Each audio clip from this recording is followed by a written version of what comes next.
زمان زمان كنت بسمح لأي حد يقول رأيه فيا وكنت بصدق.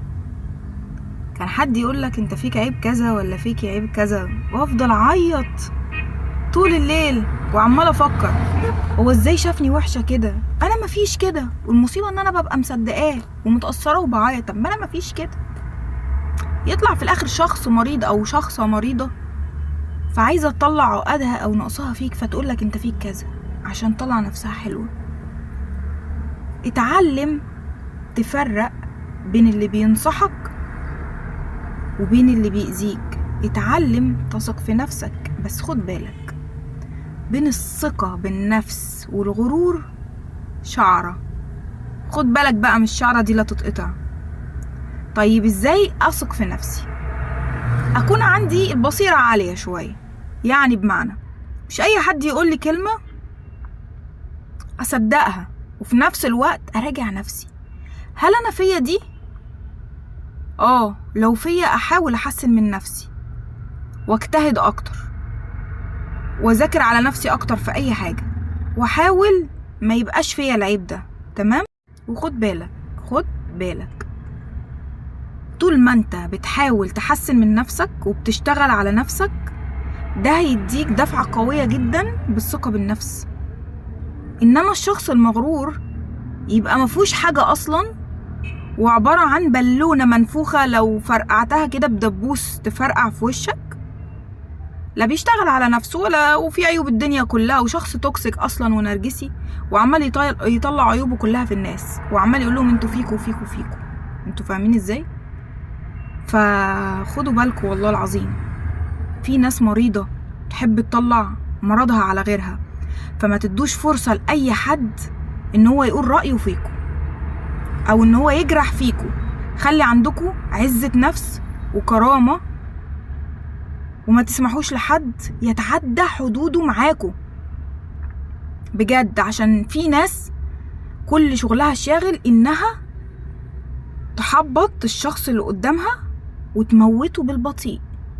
والله العظيم الناس دي انا يعني مريت على ناس زي دي كتير، لما دمروني.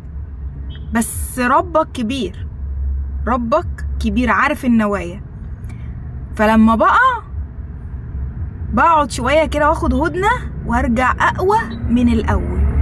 ده مش بمزاجي ولا بشطارة مني، ده بفضل كبير جدا من ربنا، ان هو ينعم عليك ان انت كل ما تقف تاني.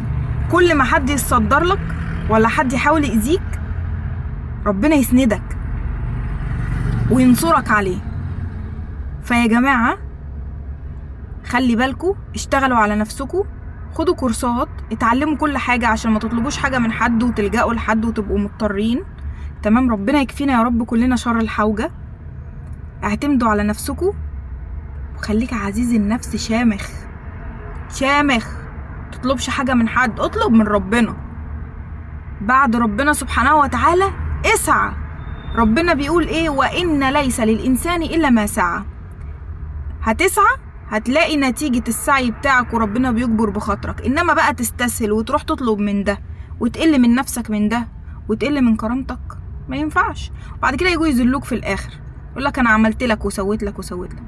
انا بقى عرفت حكمة ربنا ليه لما كنت بطلب مساعدة من الناس، مش مساعدة فلوس يعني، لا، ربنا يكفينا يا رب، يغنينا دايما بالحلال وما يحوجنا لحد. لا، مساعدة مثلا في تخليص مثلا اوراق او حاجة معينة او الكلام ده، كانش حد، كل الناس كانت تضحك عليا، يقول لي هعمل لك وعناية ليكي ومش عارفه ايه، ومحدش بيقف جنبي في الاخر. قسما بالله والله كل الحاجات، الحرب والحاجات اللي انا عانيتها في حياتي وطلع عينيا فيها، حرفيا مفيش حد وقف معايا فيها ابدا. وسبحانك يا رب اللي كان بيقف بيخربها لي اكتر، والله كان بيخربها لي اكتر.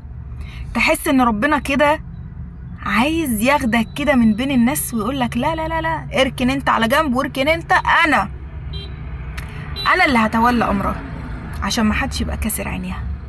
والحمد لله معاش ولا كان اللي يكسر عينينا ابدا، ومعاش ولا كان اللي يكسر عينيكوا ابدا. فخليك دايما انت اللي تدي، ما تاخدش. اوعى تاخد. اللهم بلغت، اللهم فاشهد. سلام عليكم.